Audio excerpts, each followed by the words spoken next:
This is episode 50. It's episode 50. Yep, that's right, 50 of Tequila and Transactions. As you guys can see, we got some very, very, very, very sought after bottles on the table. And for all you haters out there that were saying that Fortaleza does not make it on the show, not only do we have Fortaleza, we also have Los Abuelos. So we're going to be doing some taste testing today. I have the one, the only, Stefany Ramirez with Scorpious Realty. So, first and foremost, I definitely want to give her the mic and let her introduce herself. While you do that, I'm going to get started on opening this bottle so we can try a little bit of tequila. Is that cool with you? Sure, let's do it. Awesome. Hi, everyone. I'm Stefany Ramirez, as he mentioned, with Scorpious Realty. Just recently launched it June 1st. And congratulations. Thank you. Congrats. It's an honor to be here. I think that it took him a lot longer than expected to invite me because, come on now, Tequila and Transactions. I had to wait for a big episode. And here we are. I mean, I'm honored. Again, the 50th one, and Yep. We're here. So, yeah, I've been in the industry for a little over going on 3 years, and, yeah, I'm also Jalisciense like Mr. Ricky, so honored to be here. Well, it's going to be a lot of fun. We have a lot to talk about. I think we're barely scratching the surface. Definitely have some really interesting bottles of tequila to talk about, and also talk about launching of your company, talk about real estate in general, and you do some amazing work. You have an amazing team, and I could definitely say that you're one of those people that I really look up to in this industry because of the fact that not only are you Latina, but you're Mexicana, and we're from Jalisco, so it's kind of like just honored to be in this industry with amazing individuals like yourself. You don't come across a lot of people that are humble and work hard like you do. So I see you for sure. So, and I think it's long overdue, but here we are. This is a big episode. 5 years, kicking off 5 years of doing this. Started off in COVID, just recording on Zoom, and going live on Facebook. And now we got a whole entourage here. We got Go on the Lens, Go to Media here. We got some folks in the back. Definitely a lot of fun, and it's just crazy for me to really see where the show has gone, where it's come from and where it's gone, and to have amazing people like you, powerhouses in this industry, join me on here and just shed a little bit of light on who you are, what you do, and more importantly, you drink a little tequila. So I do have something special, and great minds think alike, because you had a similar bottle waiting for you in your office. And this one has been one that I've been waiting to try. I have not had the honor to go to Fortaleza, to their distillery, but it's on my bucket list. That's something I definitely need to do. But an amazing tequila. You haven't tried it either. Ever. So this is going to be interesting because not only are we trying very similar but different tequilas. Fortaleza's Reposado, straight from Mexico, as I always tell the people, no seal, no deal. And Stefany don't play around either because she showed up with the seal on it of approval. So, but yeah, I mean, Fortaleza has muchísimo fama. Like, their fame has, where it was and where it is now, it's like you can't even get a bottle in the U.S. You really have to have connections to get bottles in the U.S. It's even harder to get them in Mexico because everything that they produce, they send it here because the demand is there.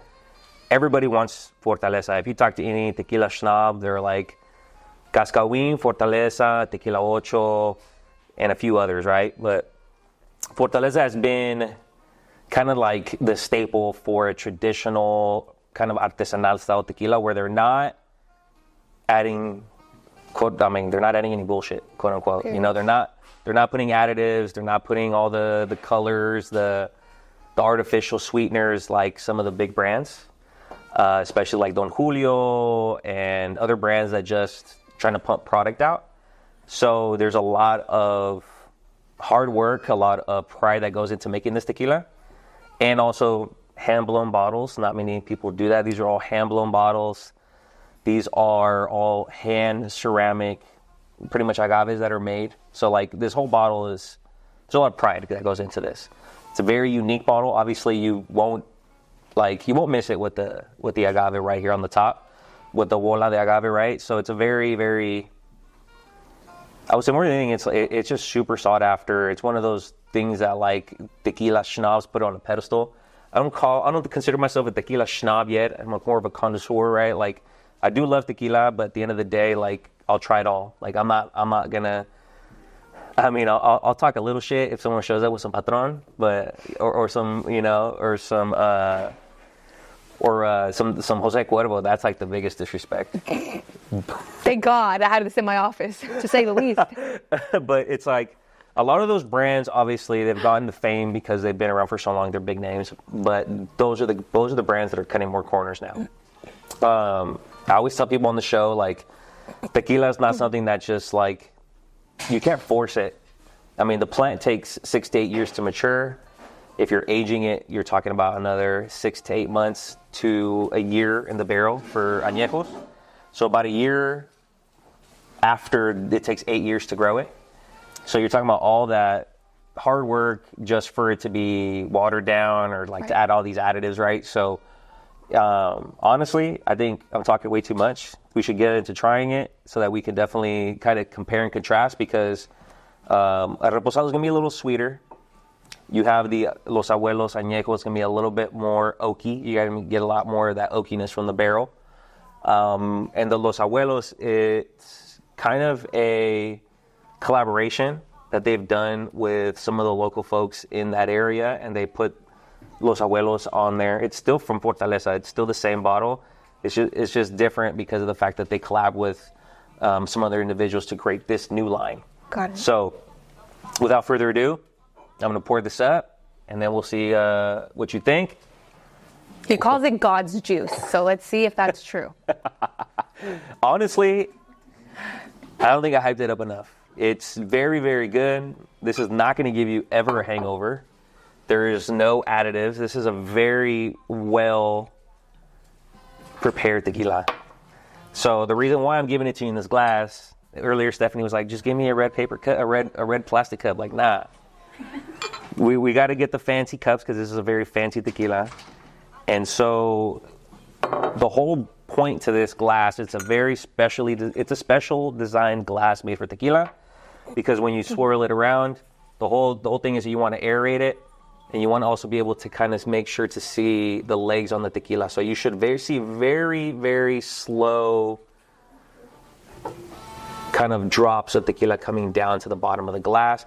And that goes to show you that there's no additives in there. There's no extra like sweeteners or anything else. So as you see when you're staring into the glass, you see these legs that are dripping down. Yep. And you should see that they're coming down extremely slow. And the reason for that is that they didn't add any other, pretty much they didn't add anything that should not be in there.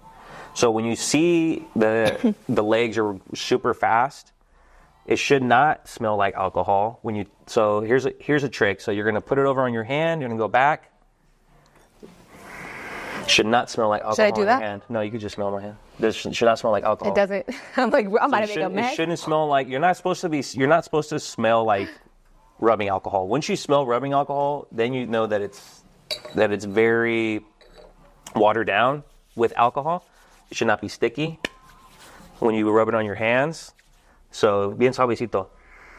And it smells super, super sweet, right? So that's how you know a good tequila. When you put it in your hands and it's sticky, they've added some stuff to it. If it smells like alcohol on your hand, there's definitely a lot more additives, a lot more alcohol.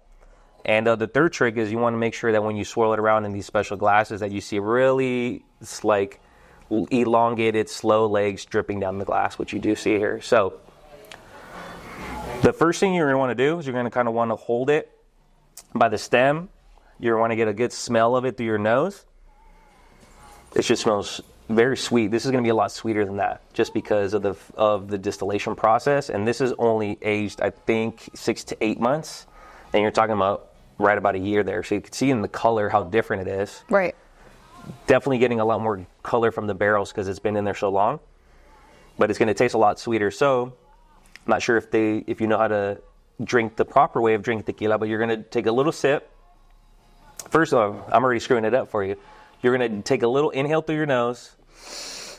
You're going to hold that.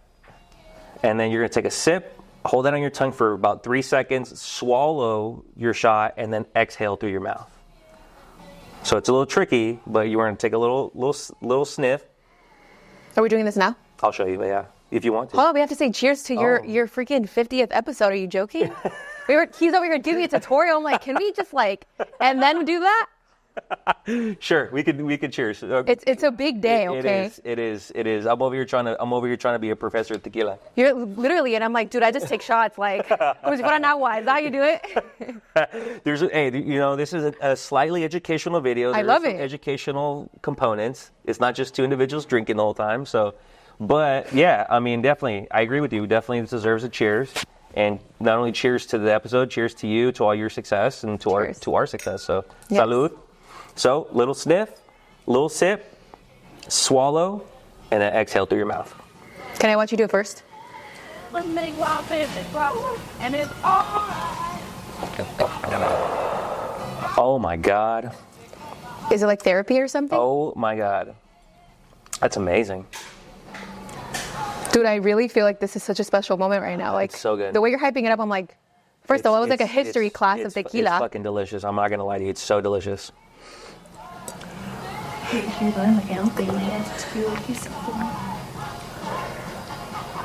Very smooth, very subtly sweet. It's good. Doesn't burn. You don't get that weird burning sensation.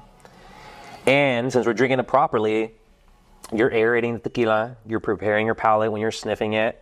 And the fact that you're kind of going through your nose and then out through your mouth, you're kind of doing that. It's a circulation process. So you're able to taste the tequila a lot more that way. It's more enjoyable that way. And you're not really going to get that hit your palate with all that alcohol. Right. So this is kind of just a preparation for your palate, just be able to taste it a little bit better. But in my opinion, it's definitely lives up to the hype. Yeah, it's amazing. It's a really good bottle. Like I said, they're very hard to get. So the fact that we do have two on the table is super, super interesting. And I'm really, really excited to try yours because of the fact that I'm more of a añejo guy myself. Honestly, when Ashley and I went to Mexico, we could not find an añejo. And everyone that we asked, like, all they had was reposado, or they had the reposado los abuelos. It's funny that, like, you can't find the bottle in Mexico when it's made 30 minutes from where my hometown is.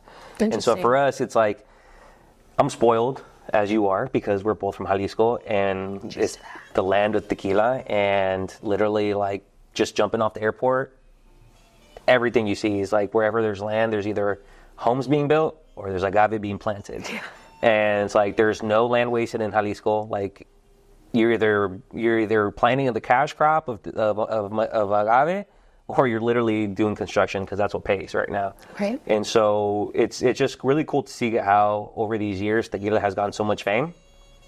How companies like Fortaleza, Cascawin, and Tequila Ocho have just rose to fame because they do things very, very well. And honestly, it's cool just to see how a lot of people have got a lot of fame and made a lot of money. So you have like a lot of young millionaires because they have ranches of agave, and literally being able to build wealth through growing agave and stuff like that. So it's really interesting to see.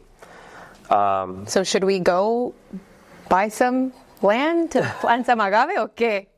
Honestly, I think Mexico right now is on the verge of just blowing up. 100%. I think right now, I mean, a lot of changes. First woman president. Salute to that. Mexico, honestly, I thought has always been a very undervalued country. Mm-hmm. We're rich in people, in cultura, minerals, tequila, comida, whatever. I mean, Mexico has so much, and people don't know. Like, people think, it's pura playa, right? Like, all you guys have is beaches. Like, no. Like, Mexico is so diverse. Like, going to, like, all the Mayan and Aztec ruins. You're talking about, like, Oaxaca, literally, where our culture was, founded upon. And then you have Chiapas and all these places. Like, Mexico is very diverse. Very diverse. It's beautiful. So I do challenge people. Don't just go to the beach. Right. There's so much places. If you do want to go to a beach and it's something that you want to experience new places, Oaxaca, I think, is where it's at. Playa Escondido is amazing. Huatulco is amazing. Probably like one of my favorite beaches. And I'm from Jalisco and I love Vallarta, but Huatulco has like a little special place in my heart. But I would say that Mexico is just extremely diverse in people, landscapes, and definitely encourage people to venture off and look into different places than just going to Cancun, you know? Agreed. It's not just Cancun, so. Agreed. What do you think? About the tequila or about Mexico? Everything. About both. Everything. About both. Todo. Both of them. De todo. First of all, tequila lives up to the hype, like you mentioned. Let me show you how I take my shots. Got juice? It's got juice or no? No, it's really, really good. It's good, huh? Really good. But I feel like that whole like drinking it properly may not be for me. Literally. Doesn't have to be. I just wanted you to appreciate the first taste, and then after that, you can start shooting it. I don't care. No, and I love it because it's a whole experience. I mean, even the glass. Like It is. We're gonna do one more the Ricky way.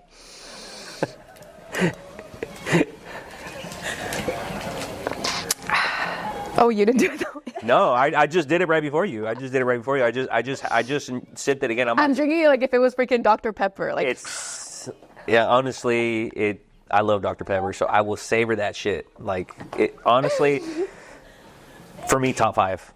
And I've had a lot of fucking tequila in my life. Top 5 for sure. Wait, let's talk about that. What's your number 1 tequila? I like small mom and pop stuff. I'm a huge añejo guy. Like that's me. Like if I'm not drinking añejo tequila, I'm drinking whiskey or scotch. I love dark. I love the oakiness. That's just me. Nice. I love that. So if I'm gonna sip on something, I'm gonna sip on an añejo or I'm gonna sip on a little scotch whiskey or something like that. But I do really love añejos. I love extra añejos more than anything. I love it when it's aged for at least like a year and a half to 2 years.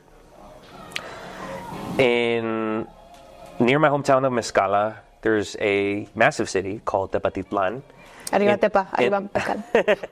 Arriba Tepa and arriba Mezcala for sure. And the cool thing is that Tepatitlan has some really amazing families who have dedicated themselves to making a lot of amazing things. And my family so happened to be married to a family who makes cajeta. And cajeta it's amazing. It's our version of caramel, right? It's like a milk-based caramel. It's delicious. Goes on anything and everything. Dude, literally amazing. Pancakes, bread, whatever, anything, everything. You just literally dip your fingers in it. Pastel. Oh my God. Ashley, have you had it? Which one? Cajeta? Yes. She's like, we had it last night. Yeah, we bring home some all the time. We bring home her mom a big old jar of it all the time Amazing. too. So good. We had the 2 different kind one last time. Period. So You put her on everything. Anywho, sorry about that. No, please, it's totally fine. We brought our entourages here, so we're bringing the crowd into this. But no, the cool thing is that family who makes cajeta, their kids are tequila makers. So their kids started growing their own agave, producing their own tequila. And we were at the Fiestas de Abril, Tepa Abril, in early 2000s. This was maybe 2008 or 9. I was like fresh out of high school, probably my first or second year in college. And we were in the plaza hanging out, and there's these charros that were there on their horses. And we're farmers. Like we grew up on a farm. Like my dad, all my family grew up on a farm. So we love horses. We love ganado. Like that's our thing, right?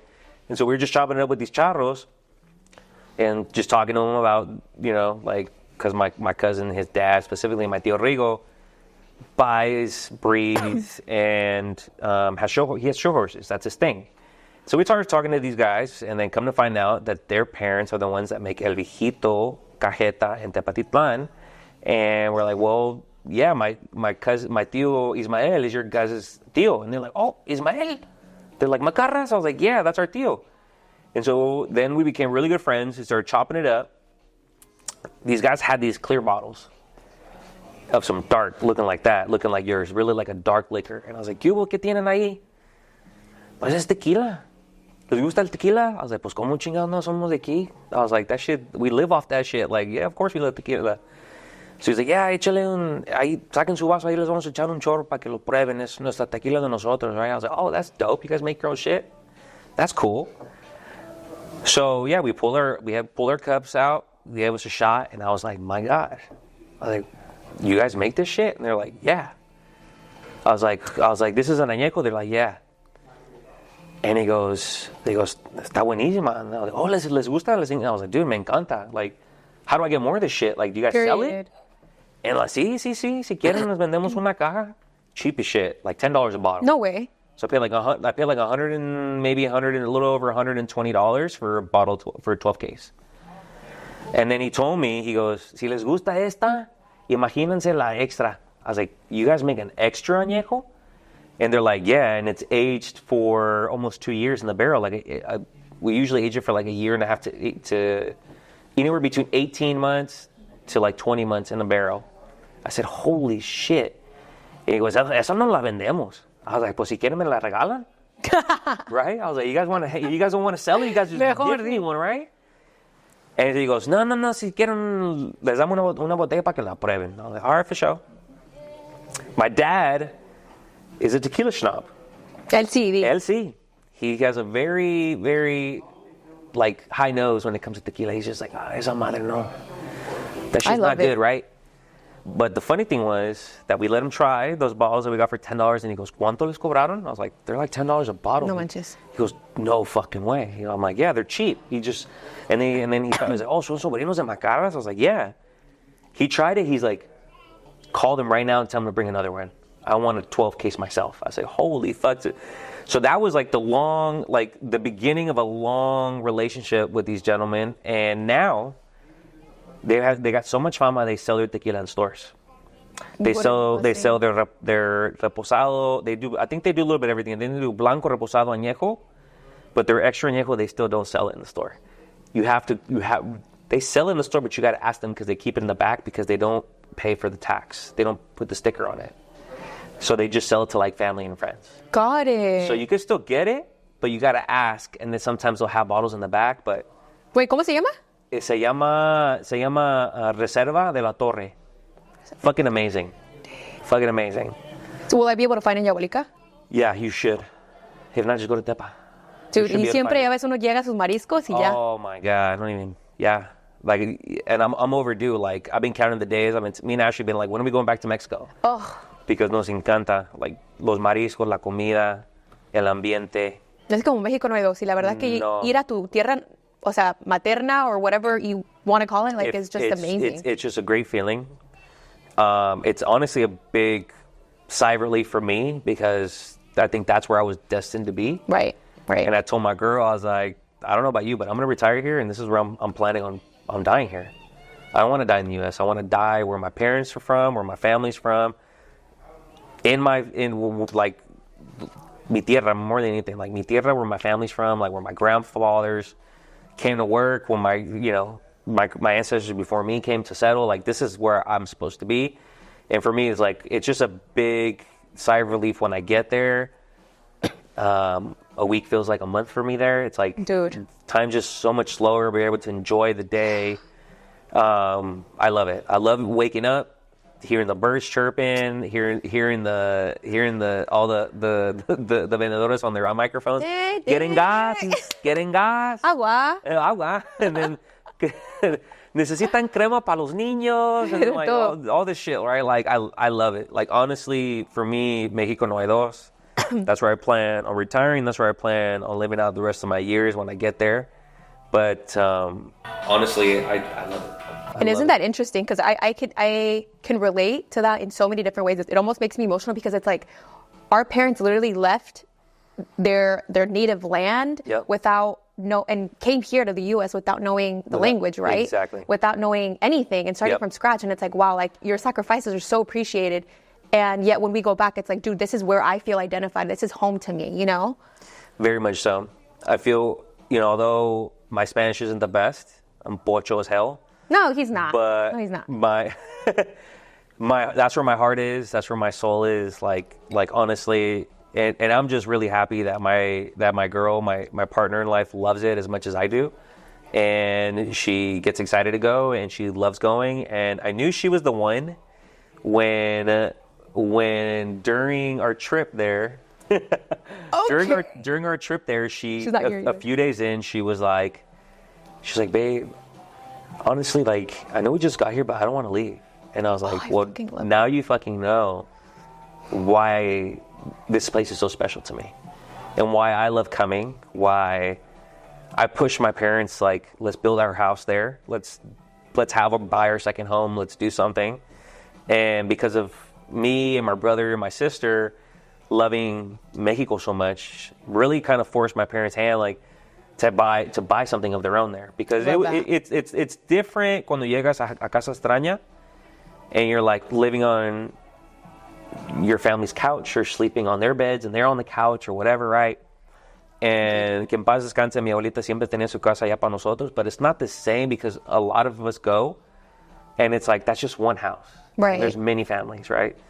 And so for us, it was a sign that, yeah, we needed to build something, we needed to buy something. And gracias a Dios, we started building right before COVID and we finished right at the end of 2022. And these last 2 years have been amazing. Dude, like, what the hell? Cheers to that. Enjoying the house. Thank you. No, honestly, es un bendición. Es un bendición más que nada because we all worked really hard to get there. And my parents feel the same way. They love Mexico. It has a special place in their heart. My dad was born and raised there. My mom was raised there all her life. Pretty much as she was young, like, my grandfather would take them religiously to Mexico, and she lived in Mexico for a few years before my grandfather passed. So it just holds a special place in their heart. We all love to go. And I'm really happy because they have their own home. And it makes me happy to see them happy because, you know, the U.S. just really stresses them out. The fast-paced life here, everything is so much different here, and I feel the quality of life in Mexico is just so much easier. And, you know, to me, it's like, it's special because where else in the world can you be having dinner and people that walk by you say buen provecho? They don't say that shit here.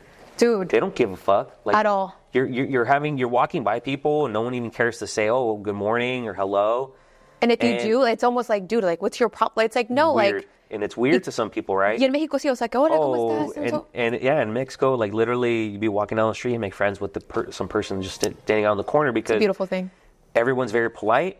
It's always good afternoon, good evening, good night. It's always, oh, enjoy your food. It's oh, have a great night. It's more personable, and I think there's a lot of love in Mexico, and I feel like se siente, and I just feel like Mexico's right on the cusp of just becoming a powerhouse. Because of everything we have, and people don't understand that Mexico is very rich in minerals, very rich in many, many things, in tourism and all these other things. And I think that it's finally time that Mexico takes their place where they should be with other powerhouses. So, salute to that. No, I agree. I'm over here talking too much. So. No. I love it. Dude, I love it. Y me alegra mucho que tengas, because ever since I met Ashley, it's just, there's something about her. Like, she's just such a special person. And the way I see you guys together, it's just such like a beautiful, I don't know how to explain it. But the fact that, o sea, que digas, hey, like, she loves it just as much as I do, I think is so special. It is. Because Here she is. For me, that was one of my non-negotiables. Was, you know, if I'm going to have a partner in life, I want her to enjoy the things that I do. And me to enjoy the things that she does. And it was important to me that she loved where I'm from and my culture, and I think it's important that we share what's important to each other, and that we all have, you know, take some sort of interest in those things, right? But she definitely, you know, really kind of cemented her place in my heart when she's like, yeah, I love it here. I don't want to leave. And, you know, we always have such a great time when we go to Mexico. So it's honestly a great time. She enjoys it just as I do. And my heart for you all. And so for us, I think, you know, we've been talking about it. I think not just creating a real estate portfolio here, but also in Mexico. And I think that in some years we'll be chilling in one of our beach houses or one of our homes and just kind of like working and living in Mexico. I think that's kind of the goal. So, dude, that's incredible. Yeah. That's incredible. Well, thank you. No, it's honestly, I'm blessed. I wake up every day just telling myself how blessed I am, not only to wake up to breathe, but to have a roof over my head, to have family that gives a shit, but have a girlfriend that gives a shit and want to see me do better and encourage me and all that stuff. Moises that gives a shit. Moises gives a shit. He gives a shit too. Yeah. But it's cool. I mean, you want to surround yourself with people who give a shit, who are going to empower you, who are going to make you feel, to that. yeah, who are going to make you want to be the better version of yourself. Like, I'm done being around people who are okay with being in one spot, like, and being complacent. Like, it's like you have to always continue to strive to do better, to get better. And I feel like now in my life, I'm around those people, the people that want to work as hard as I do, want to give it their all, and around people like Ashley and yourself and Moises and just all these people that are kind of like in my sphere. And it's just really good to kind of have that feeling. And then being a part of an amazing organization like Nora and all the people that are on that board. And then like just being around Latinos who care and Latinos who work hard and want to see you do better. It's a good feeling to have, because how do I tell you, like, Latinos generally aren't like that. No. We're haters. We're big haters. Oh.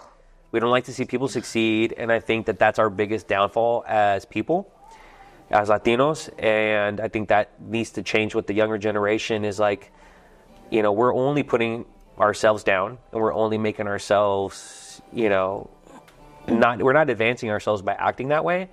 And we could do a lot better. And there's other cultures and other, nationalities that have done so much better than we have in this country. And a lot of it has to do, in my opinion, with how they help each other. And how they lend a helping hand, and how they're encouraging, and how if you need help, they give it to you. And I think that Latinos have that, but there's a little but of shade there. There's a little bit of it's very rare. Let's just put it that way. It's rare, and then, Latinos are very jealous by nature as well. And it's like, oh, now he thinks he's a shit because he has a team and this and that, and oh yeah, look at him, like he thinks he's dope. And it's like, no, like I'm just doing me. I'm trying to encourage other people. I'm trying to help people. That's just who I am. Like, I've never been a person to flaunt. That's not me. I don't go on a show and be like, look at my watch or look at my, $300 shoes or whatever. Like, that's not who I am. Right. I'm a very humble person. I was raised that way since I was a kid. I grew up literally sweeping the car. I always tell this story, but I literally grew up working at the buildings my parents were owners of when I was a kid. So that goes to show you that my parents instilled that hard work in me as a young kid. Literally, I'm over here sweeping carports and stairs and cleaning this and doing that in multi-million-dollar buildings that they own with my uncles, and I'm just a kid thinking that I'm just helping my parents with their maintenance job. And then as I got older, my responsibilities grew. And, my parents always made me feel like I came from nothing, which I always appreciate them for. Because although we had money, my parents never let us feel that way. Because they wanted us to work hard for everything we had. And in school, it was either you're coming home with an A or you're getting your ass chewed up. Like, if you didn't strive for the best and do your best, then you weren't going to get what you wanted. You weren't going to get the new shoes for school. You weren't going to get the whatever you wanted. And, for me, my dad, the work ethic he had was always like, ya terminan su tarea? And I'm like, yeah, we finished our homework. He goes, okay, vénganse pa' acá, cabrones. You guys, now we have to go to work. So he'd take us to apartments. He would take us to the properties he owned. Or he'd put us to work at our house. So, like, at a young age, I knew how to change out a toilet or change out of this or do that. Like, he taught us so much at a young age. And I'm grateful that he did that for me and my brother. My sister didn't get the same treatment we did. So interesting. And I love her to death, but she is la niña fresa. She is very much more, has had the easier life than we have, but it is what it is. And she didn't have a perfect life either. She, grew up with a lot of conditions and things that, made her feel self-conscious and things. So she had a lot of things going on in her life as well. But best believe, like, my brother and I really got the harder life. And I'm grateful for that, because now every time I go to work, I know I need to go to work and earn everything I go and get. So. And maybe at the time, and it's interesting to hear, like, your perspective. And I feel like some people that were raised that way, where it's like, hey, like, yeah, your parents didn't struggle, right? Like, yeah, it's a blessing that they didn't. Some kids are raised where it's like they're not instill those values, even though they are financially okay, if that makes any sense, I agree. I think I think everybody's dealt different cards, and everyone goes through life differently.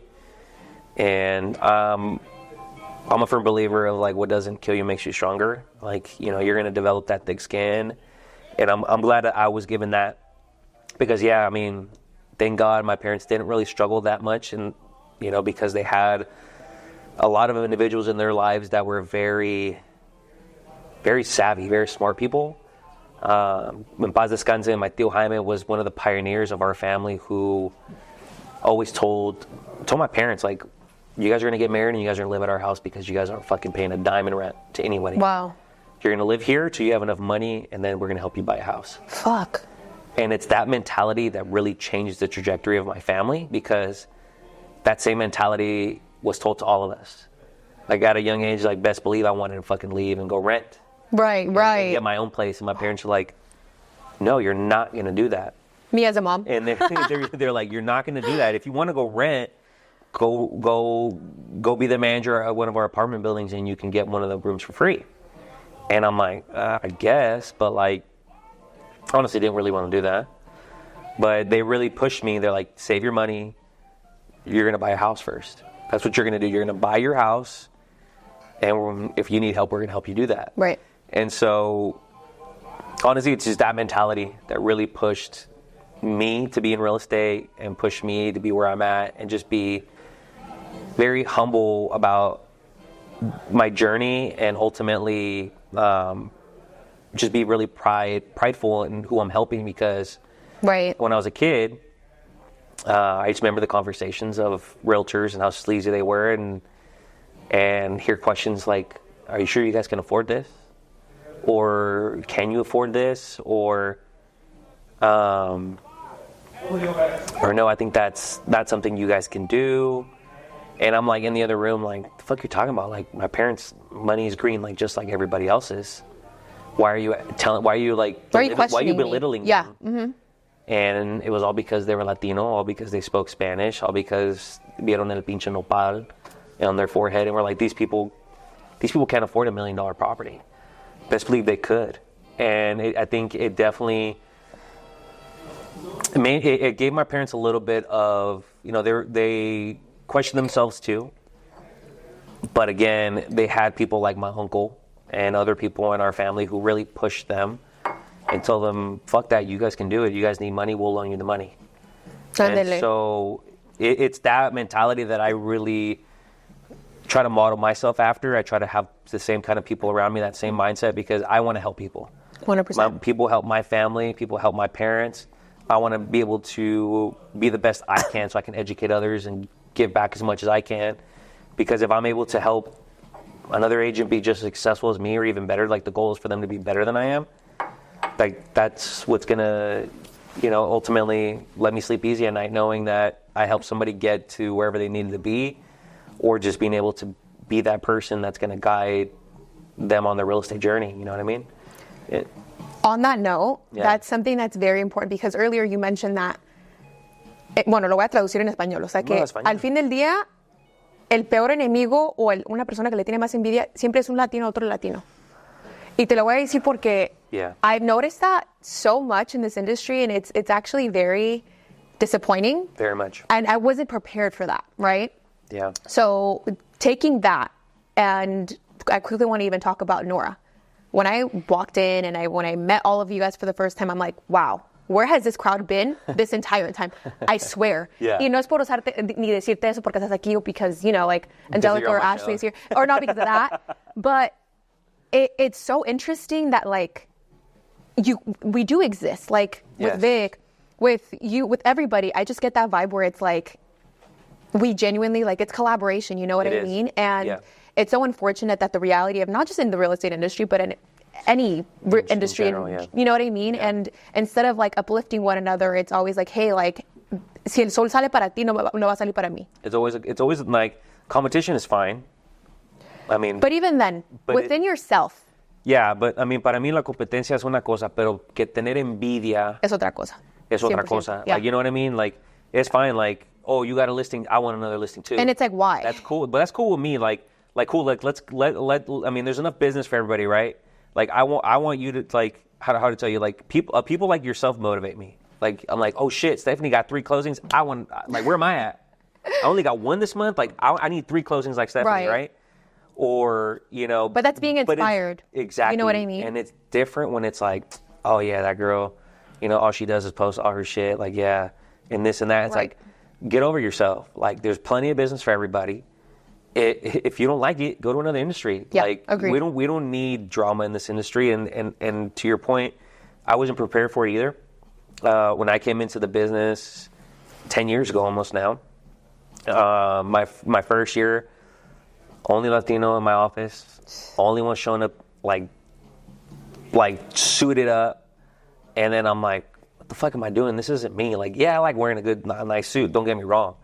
I don't like being suited up every day. That's just not me. That's not who I am. I'd much rather pull up in like my golf gear and a polo and a hat. Like, that's just who I am. Right. And I try to please so many people early on, and I figure that I just remember, like, that's not who I am, and that's not what I should have been doing. I should have been going after the people who wanted to work with me for who you are and who I am. Right. And if people don't want to work with me, that's totally fine. There's plenty of people that need buy-sell homes in the entire country, whatever, right? Like, there's plenty of business to go around, but I wasn't prepared for the shadiness. I wasn't prepared for. That should be on the real estate exam before you walk. People looking at your license number and then trying to talk to you like you're some child. Yeah, agreed. And I remember my first year, I thought I was hella proud. I had just graduated college. I put graduated college 2013, and I had my license number 01, and everyone was 00 at the time. So they would look at me like, oh, this kid's young. He's new. He's a new agent, right? And people would just talk down to me, and I remember sometimes having to be in a room with like my team at the time and who people are still working with today at Boulevard, like being around people like that kind of bred me for the business. It got me ready for everything and really just kind of gave me all the tools I need to be successful. I remember being on a conference call in the room with 2 other gentlemen just to have the confidence, because I was like, how do I talk to this person? They just like keep talking over me. They're like, don't want to hear the facts, and they're just like, oh no, this is not how it's going to happen. I'm like, no. This is how it's going to happen. No, this is how it's going to happen. You're going to fucking listen to what I have to say. You're going to take these inspection reports back to your fucking client, and you guys are going to come back to us with a reasonable response. Not like, oh no, my client's not going to do that. It's not your home. It's your client's home. So you need to take a step back, get off your high horse, and go to your client and present the issues that we're trying to resolve here, which is a request for repair. And so I remember early on, and just a quick little story, and then we'll go back to some tequila and then talk about you and your company. But a quick little story was, I was helping my dad buy an investment property. We needed to buy something pretty quick because we were doing a 1031 exchange. And an agent at my own brokerage was selling us a triplex in Antioch that was only a legal duplex. And he's like, no, we're going to make it legal. We have inspections with the city. So what had happened was one of the units had burned, and they remodeled the entire thing, and they split the unit upstairs into 2. And he's like, oh no, we're going to get it signed off. So it was 3-bedroom, 2-bath downstairs. Upstairs it was a 1-bed, 1-bath on one side and a 2-bed, 1-bath on the other. So they called it 3 units. And so I wrote in the contract that one of the contingencies was that they needed to provide evidence with the city of Antioch that it was a legal triplex. And it went back and forth, and literally he was like, nope, we're not providing that. I was like, well, it's a contingency in the contract.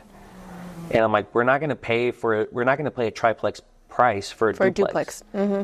And so he tried to like belittle me and say, you don't know what you're talking about, this and that. And I remember having to jump on a call, and literally like the gentleman in the room, I was one of my buddies, Josh and Michael, they're like, put him on mute real quick so he doesn't hear, put yourself on mute. He goes, let him talk. And then once he's done talking, ask him if he has anything else to say, and then hit him with the facts. If he starts to get angry with you and he starts to cut you off, tell him, it sounds like you're very upset right now. Maybe we should end this call and you should talk to your client and then come back to me when you have something more reasonable to say. Oh, he fucking hated that. He hated the fact that I was able to talk to him like an educated person. Good for you. I was able to listen to his bullshit. He wasn't willing to listen to me. And so just those kind of interactions made me a stronger agent. But I wasn't ready for that kind of shit. I wasn't ready for people talking to me like I'm some kid. And I was a college educated person. I fucking been in real estate all my life. And just because he wanted to get over on us, he thought whatever he thought he was going to do, it's like, no, sorry, too bad. And so it ended up not working out. We canceled the contract, and we're better off for it because we ended up finding something way, way better. But it was that kind of shit that really rubbed me the wrong way, and still to this day I come across that kind of stuff too. So not just with me, but some of my agents. So it sucks that some people feel like their shit doesn't stink and that they're better than everybody else, and they're just not willing to do business. And that business it's not a one-way street. It's a two-way street. We all have one common goal. And I say that all the time. So. And I don't think out of everything in this industry, that's what shocked me the most. Because at the end of the day, as much as you want your client to get to the finish line, do you not want the same representing the seller? Because, we're both on both sides, right? Correct. But I feel like respect is a non-negotiable in a transaction. Oh, of course, yeah. I've had older women that could be very much my grandma's age, call me honey, talk crazy to me, and I'm just like, yeah, no, and you're not going to talk to me like that. Yeah. I demand respect. Yeah. I don't care how old you are. Then they will never let you forget how long they've been in the industry for. I'm like, yes, dude, I can tell by your photo. That's always the kicker. Oh, I've been in this industry for. I mean, that's great. That doesn't mean you know how business is done today. Exactly. Even then, it's like, okay. Yeah. I just don't understand that, Yeah, and that's the thing that honestly it just rubs me the wrong way, because like you said, we're all. It's not a one-way street. We're all wanting this to close. Exactly. Don't you want the same for your seller as I want for my buyers, and vice versa? So it's like, and kudos to those badass agents, those dope agents out there for real, because there's a lot of them out there, and I love to work with those kind of people. Agreed. But there is still some people who just aren't team players, and that just sucks. It's unfortunate. Yeah, it really is, because at the end of the day, they're not doing their clients any justice. No. But at all. Let's have a shot for the good agents in the industry. I was going to say, enough of that bullshit. We're going to try this bottle now. Uh-oh. And you're going to have the honor to open it. No. You open it. That's your bottle.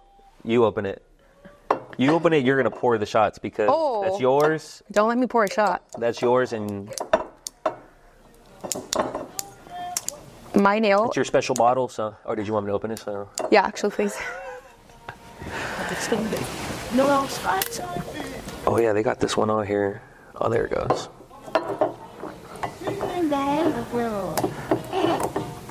But yeah, real estate is wild, and I think that's the only thing where I'm just like, dude, what?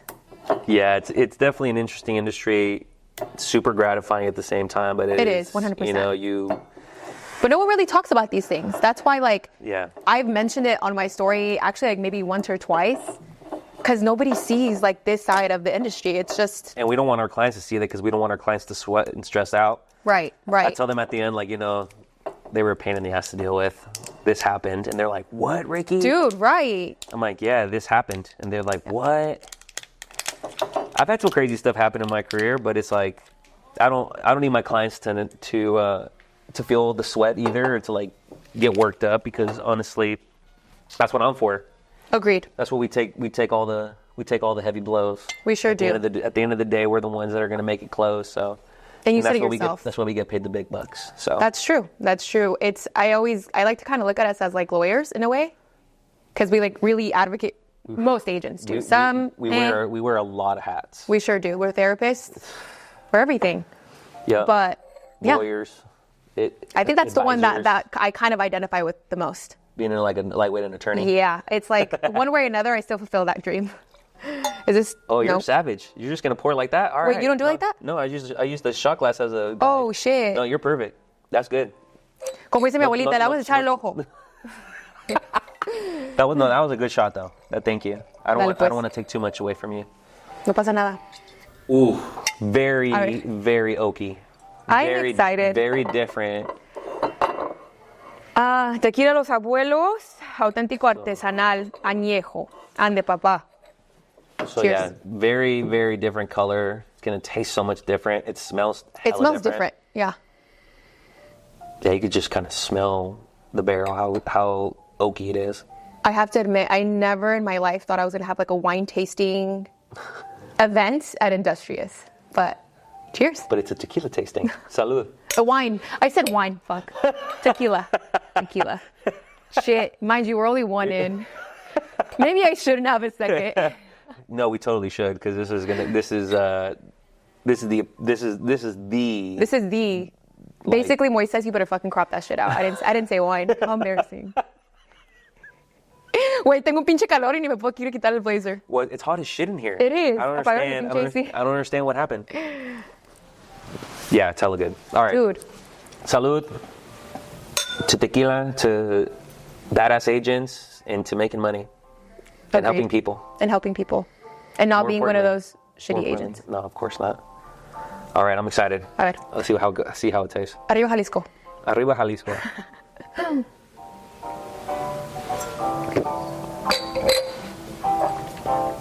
Stephanie just went for it.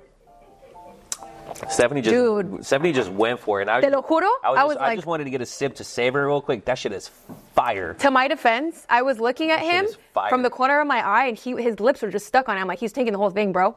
So I took the whole thing. And here we are. Bro, give me another one, and I'm going to start calling it vodka. No sabe a nada. Hey, Moises is like, fuck. No she's sabe a drunk. nada. It's so fucking good. Okay, good. enough about me and my stories. Tell us about you. Shit. Tell us about Yawalika. A ver. Tell us why real estate, and then lastly, why Scorpious. All right. Let's I go know a in little order. bit because I watched your. Oh, the crowd Oh, wants hold some. on. Oh, the crowd We're wants going to have a, ¿cómo se dice esto?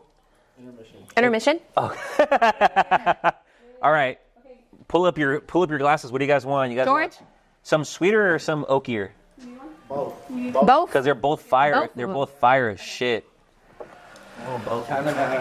Okay, here's this one. Stephanie's already faded because she was like, "Oh, I never thought I'd have a wine tasting of it here."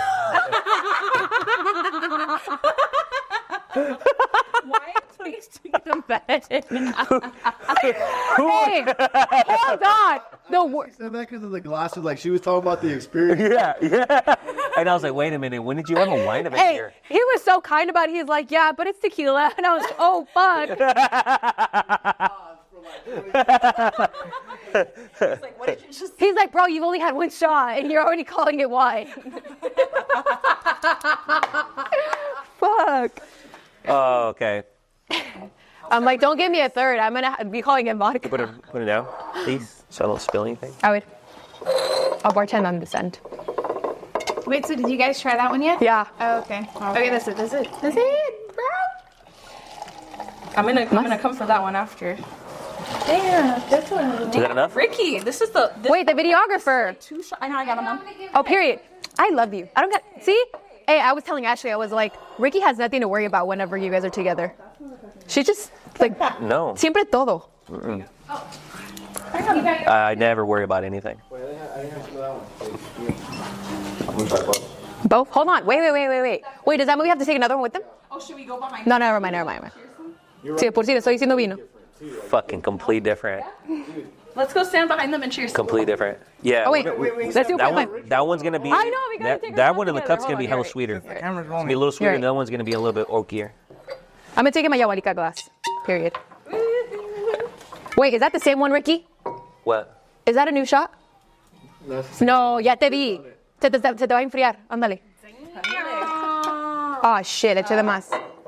Hold on. No, Dude, I had not what I mine is fat. that's not what I meant. Cheers. me. Oh, we need Ricky. Hold on. You made me chug. You made me chug my alarm. He's like, nah, dude, we're gonna have Stephanie some couldn't class wait. I could not. Class. All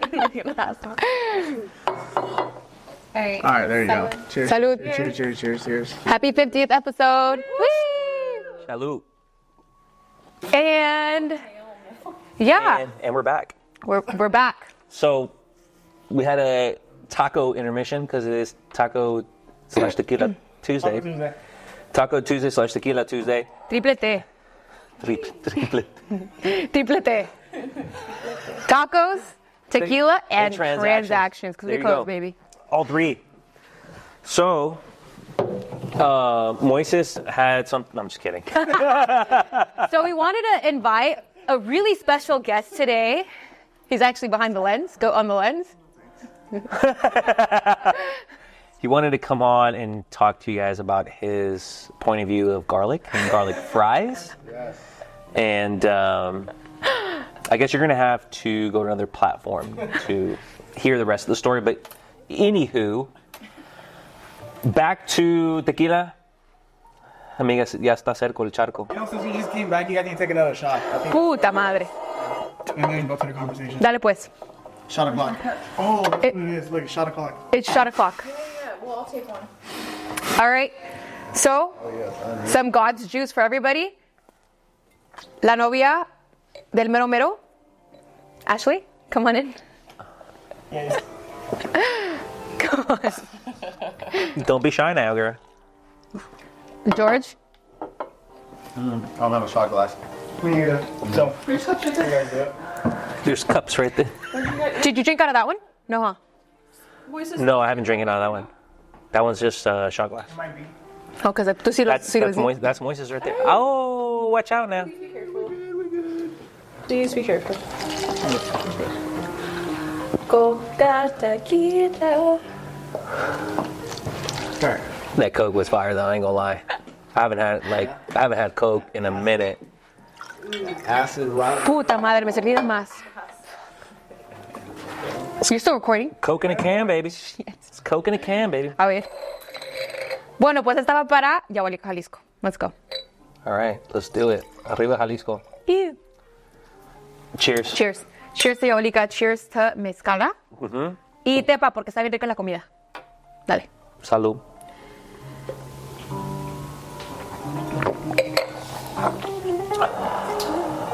Oh yeah. And I'm back. You guys can't see their faces, but let me tell you, they're feeling it, all right? All right, let's resume. All right, so we were pivoting to a very important topic, talking about you. Sweet. And so, somos vecinos. What vecinos? Eres de Yawalica. So, just wanted to kind of pivot in that direction. Like, tell us a little bit about where you're from. ¿Qué extrañas de Yawalica? ¿Qué extrañas de Mexico? Jalisco in general? And just kind of shed a little bit of light about that, whatever you want to share with the listeners, obviously. But definitely want to hear kind of your story, and then if you could share with everybody why real estate. Sure. And then if you want to dive into Scorpious as well. Let's go. Awesome. Let's do it. So starting off with Yawalica, both of my parents, my mom and my dad, were born and raised there. Actually, my dad was born in Guadalajara. But Yawalica holds a very special place in my heart. And we were talking about it earlier where it's like, yeah, like we're first generation Americans here. Right. But for some reason, we identify and we have this really intimate connection with Right. our motherland, you know? Exactly. And Yawalica to me is my happy place. I've had the honor to visit quite a few countries, and I feel like nothing can really compare to my pueblito. To start off, obviously the people, we were talking about that. I think that you really encompassed like that particular conversation very well earlier. And our people are just amazing. Amazing, amazing. O sea, que si te ven en la esquina ordenando un lonche, un jugo, o sea, que te saludan y te dicen buenos días. Nada que ver with how like life is here, you know, where it's just like so foreign to like say hello, good morning, how are you to someone without them looking at you crazy, which I still like to, because that's how we are, right? I still like to do that, but there's nothing like having that in Mexico, because that's just how we all are. Yawalica in particular, Jalisco, let alone, is just amazing. Amazing, amazing. O sea, que tiene, como dicen, Jalisco es México. Y no es mentira, ¿verdad? No. En cuanto llegas al aeropuerto de Guadalajara, sientes ese toque, ese calor, ese ambiente y esa alegría mexicana. But being in my parents' native land is unique and special to me. I lost my father when I was 3. But for some reason, whenever I go, I just feel him very present, you know?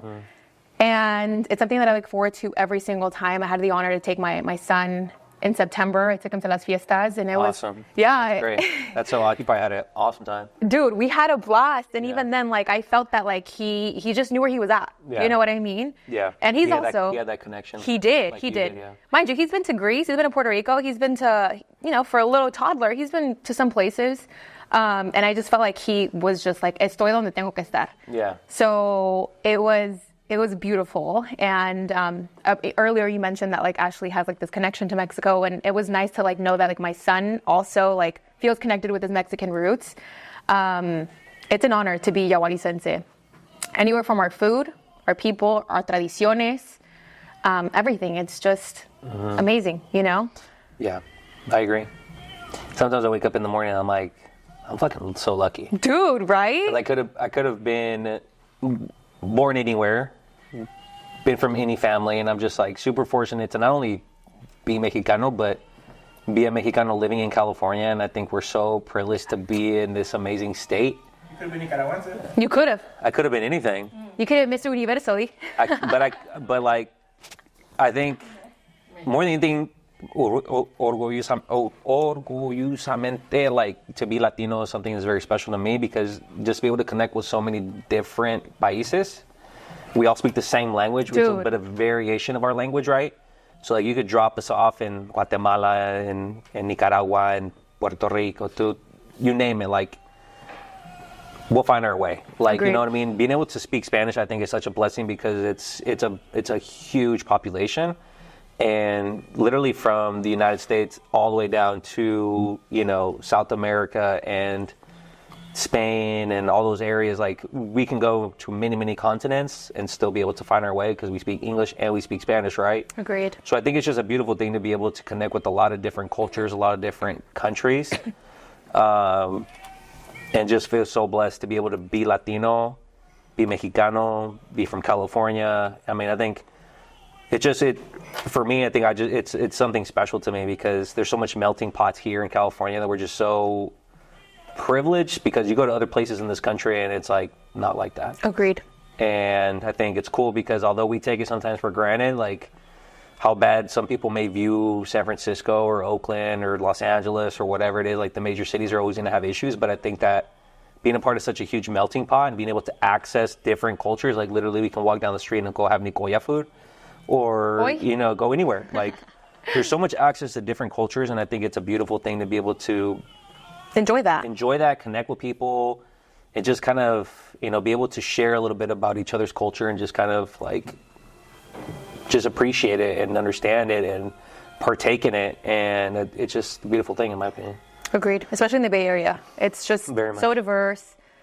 I just feel like it's a special connection, you know. I'm sure you've traveled a lot. I mean, especially, you know, internationally, and it's almost insane to like step out of Cali, the Bay in particular. Like you can even go to SoCal and you feel that difference. You know what I mean? Yeah. And it's just such a beautiful thing to be able to be in a place where you feel welcome. You know what I mean? And to, how do I explain it? To know that you feel like you belong. Yeah, I think it's that connection that like we all speak the same language, and it's like, and like even like last week we were hanging out, and there's like we were doing our event for Nora, and there's a truck outside of the Comida Colombiana. Oof. And it's like just being able to kind of share that and experience that. It's like it's not always about like, you know, just sticking to your own culture. It's like I think it's a beautiful thing that we're able to experience different cultures and different Latino cultures and in that aspect, right? So I think it's a beautiful thing that we just have such a huge melting pot. We're able to really kind of go out and like really bathe in different people's culture and understand it and taste their food. And it's cool because like a lot of our people that we hang out with, it's not, no todos somos mexicanos. It's not just, we're not just one culture. It's like, you know, Victor's from Peru, and you know some other people on the border from El Salvador, and you know, Nicaraguense and Salvadoreño and this and that. And so there's so many different cultures, and it's cool just because we all speak Spanish. We're all able to get along, and then we're always kind of share a little bit about, you know, each other's culture and kind of bring each other, and then we all kind of come together. So it's a beautiful melting pot in that sense.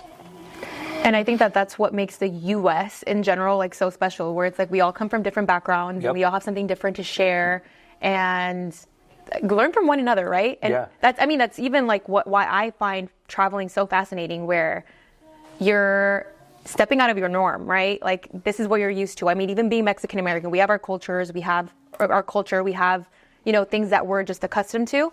But like being able to get in touch with other cultures, other foods, other just traditions is just something that's beautiful. And the fact Yeah. that we're privileged enough to Yeah. be able to learn from others at such a, you know, close proximity, I think is very unique and special. I would agree. Completely agree. Yeah, that's that. Ask me, you said something about real estate. Why real estate, right? Why real estate? Yes. Tell us why. What kind of like sparked your interest? And then from there, like obviously, you know, now having your own team and now having your own company too. So it was like where you were, why did you start, and what kind of pulled you in the industry, or what, you know, what attracted you more than anything? And then Right. if you could share like then plus where you are now, because I think it's an amazing story. Thank you. No, and I feel like I want to share things that I haven't actually shared already. Yeah, whenever you're comfortable, yeah, please do. I mean, ya nos When- echamos varios tequilas. I mean, Eso es it's all todo, we can falta only- otro. Falta otro y lo voy a hacer en mi vida, agárrense. I mean, the only thing we can do is be honest, so. So when I was younger, I helped my mom clean houses, and I remember like looking. Did you already finish? Tú échale más, no pasa nada. I'm gonna die after this one. No pasa nada. No, I'm kidding. I'm fine. I just need like another taco. No, I'm kidding. Yeah, I used to help my mom clean houses, and I would always admire the properties that I would help my mom clean, right? And it was never from like an envious standpoint. It was more so like, wow, how inspiring. Like if this family got here, like why can't I, you know? Oh, yeah. And I would play with these little girls as like toys. I would go in their bedrooms and help, like obviously my mom, like tender la cama, hacer cosas pequeñas. But it was always just so like inspiring to know that like that's out there. You know, I never limited myself, where it was like, hey, I'm just meant to do this. Where it's like, no, my mom specifically came to this country so I can have a better future, and I'm gonna have a better future, you know? So the idea stemmed from owning a home. I never wanted to be a real estate professional. That was never on my planner, or, you know, my plans in general. I wanted to be an immigration lawyer. I was so like literally determined and so adamant about becoming one.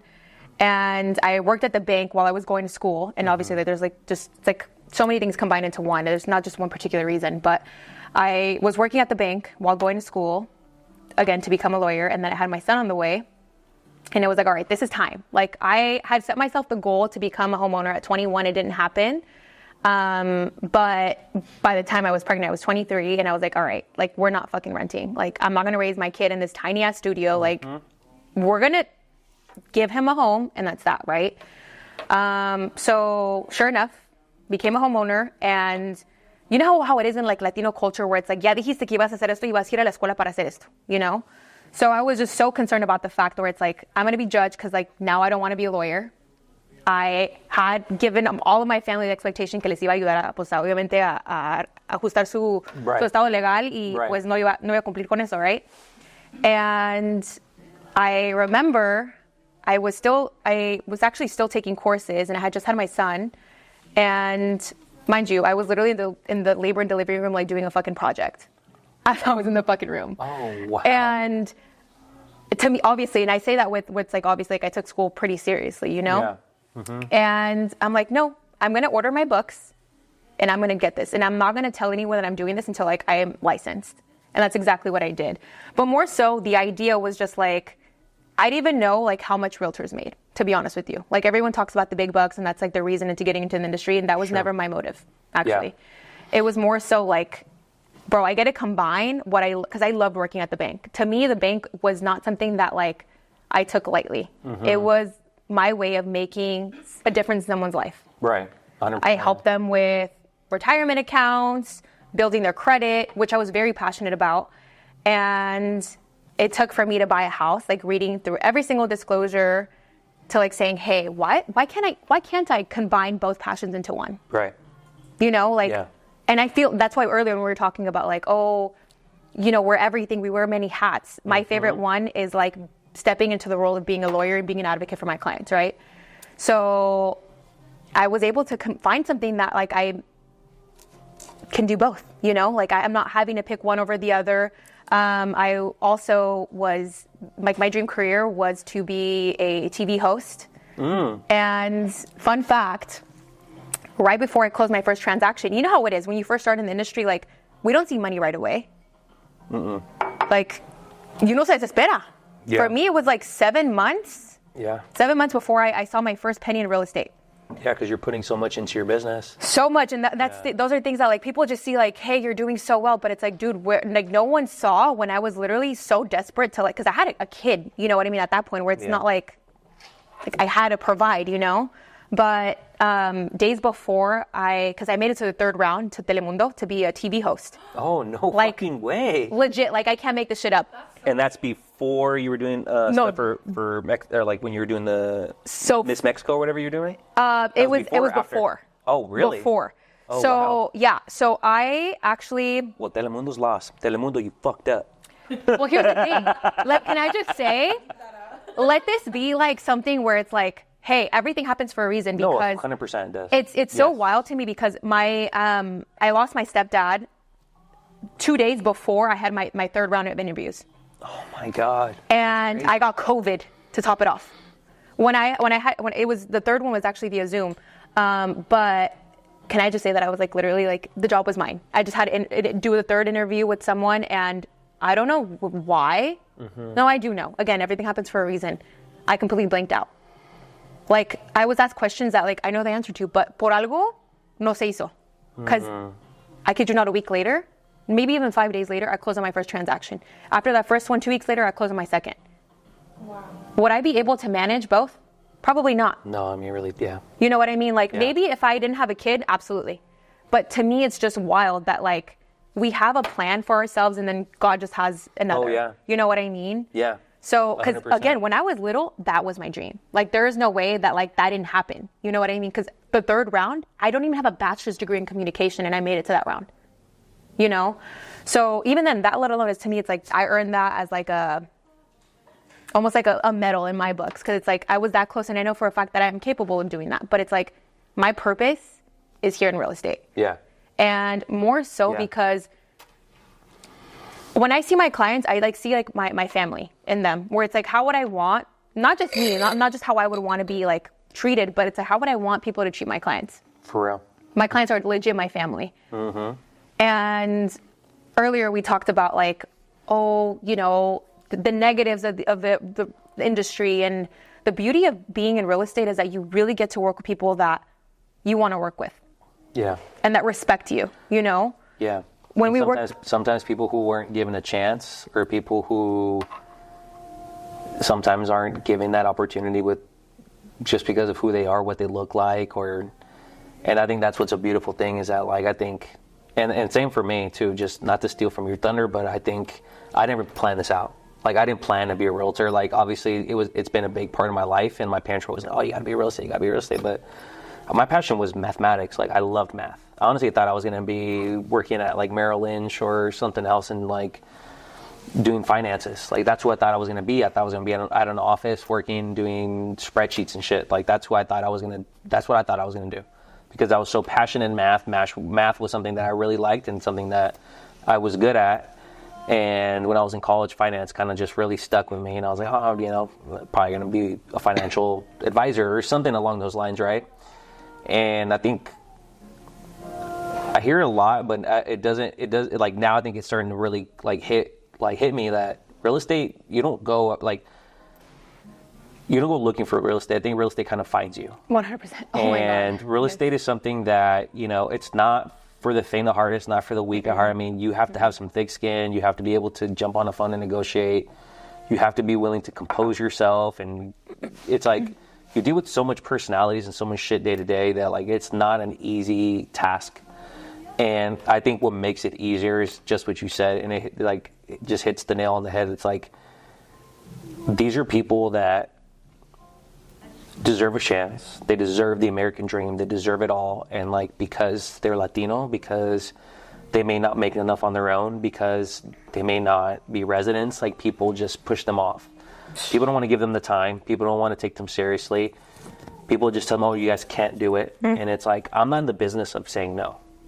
You know, I pride myself that I have amazing lender partners around me that they're not going to say no. They're going to do everything they possibly can to make it happen. Right. And I think, like you said, like people don't want to give Latinos a chance. And I think that this is just this is a way for people to build wealth and generational wealth and to leave something behind. And they don't want to see us win. They don't want to see us be there. And when I mean they, it's like the people who have been making all the money all these years, the people who are people that are here that have done this years and years and years and years and years. And there's a reason why people don't move in some areas, because they buy these homes and they just keep handing them down generation and generation. And it's our chance now. It's our opportunity. It's Latinos' chance to make, and not just Latinos, but minorities in general. It's our shot now. It's our time.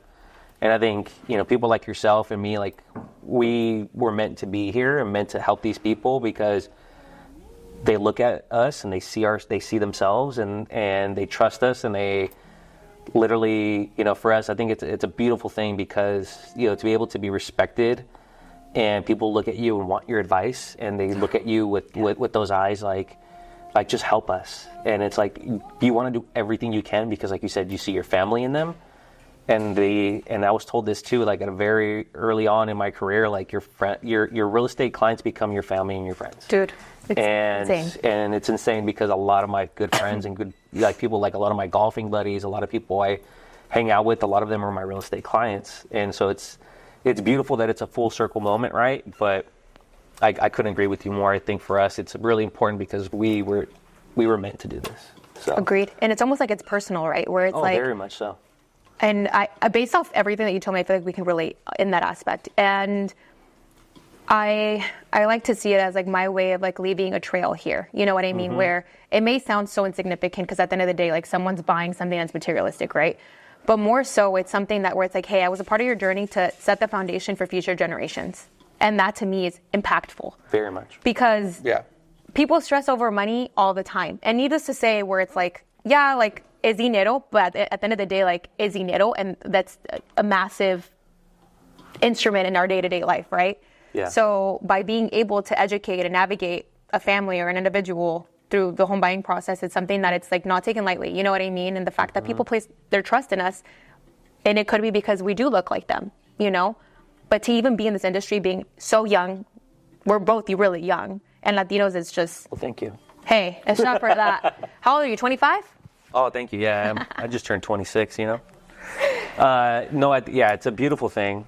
I think you're definitely, you know, pulling on heartstrings here, because it's the main reason why I wanted to be in this industry. Like I talked to you earlier, just how my parents weren't treated like they should have been. And I know a lot of Latinos are in the same boat. It's insane. And, you know, for me, it's like, I know that I'm leaving my mark here, and hopefully if and when like I have children, hopefully one of them will be passionate enough to take this industry on, and at least hopefully one of them will be passionate enough to be a realtor and kind of take over the book of business, because I'm not building this for myself. I'm building this for my family and for my future generations, and you know, trying to take what was instilled in my family and instill it in others, and really push Latinos to leave their mark behind. Yep. And being able to leave their kids something. You know, obviously they work their ass off for a reason. They come here for a reason. And it's like, what better thing to leave your children than a home that they can then use to create the future generations of their family. And so it's like, it's honestly, it's a very full circle thing. It gets me really emotional, because I think, you know, not everybody gets that opportunity. And I think because we look like them, talk like them, and are able to listen to them and even give them the time, that a lot of people don't. And I think it's just a beautiful thing, and it makes me really happy to know that like 90% of my clients are Latino. And, you know, for me, it's just a gratifying experience, because at the end of the day, I see myself in them, and I see like like what my parents went through and what my uncles went through and everything like that. And I always, for me, it's like, I'm going to take the time to listen to you because you at the very least, you deserve that from me. To listen to you and to try to make this a reality for you. So. Agreed. And that's a great way to put it. So. And I know that your next question is why Scorpious or Scorpious, right? Yeah, and then like how did you get there? Like what made you pivot? Because I know, you may have not intended to start off and create a team. Like what made you think like I can do this? I can have a team of some crazy badass women that just want to make a name for themselves and kick ass, take names and be realtors, or for you, like what was that aha moment? Like I can do this and then I can run a team, or I can have people under me that I can inspire. Right. And I think that a lot of the things that we already talked about kind of led to this moment. Well, for starters, the name particularly actually stems from my dad and my son.